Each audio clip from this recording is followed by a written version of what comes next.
నా బేకింగ్ జర్నీలో ఇలాంటి కేక్ చేస్తానని అస్సలు ఎక్స్పెక్ట్ చేయలేదు.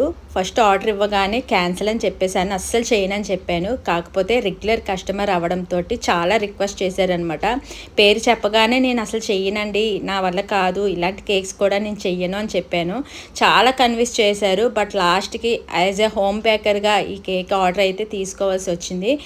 ఇంతకీ ఈ కేక్ ఏంటో తెలుసా? బాత్రూమ్ కేక్ అనమాట. సో జస్ట్ ఫర్ ఫన్గా ఆ అమ్మాయిని ఏడిపించాలని ఈ కేక్ ఆర్డర్ అయితే ఇచ్చారు. వాళ్ళ బర్త్డేకి అనమాట అండి ఈ కేక్.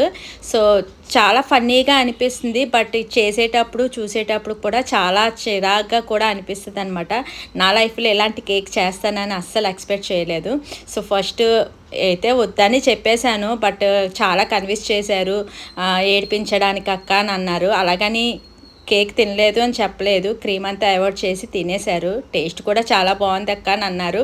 యాజ్ ఏ కేక్గా అయితే చూస్తే కేక్ అయితే టేస్ట్ బాగుందని చెప్పారండి. క్రీమ్ అయితే మాత్రం అవాయిడ్ చేసేసారు. ఎందుకంటే ఆ కేక్ని చూడగానే, క్రీమ్ని చూడగానే అదోలా అనిపించిందంట. సో బట్ వాళ్ళు ఇచ్చిన రిక్వైర్మెంట్ ప్రకారంగా చేశాను. కస్టమర్ అయితే ఫుల్ హ్యాపీ. ఈ అమ్మాయి అని అనమాట కస్టమర్, తినే ఆర్డర్ ఇచ్చింది. సో వాళ్ళు అనుకున్న అవుట్ఫిట్ మొత్తం అలాగే వచ్చింది అని చెప్పారు. సో కస్టమర్ అయితే హ్యాపీ. బట్ కేక్ చూస్తేనే ఇదోలా ఉంది.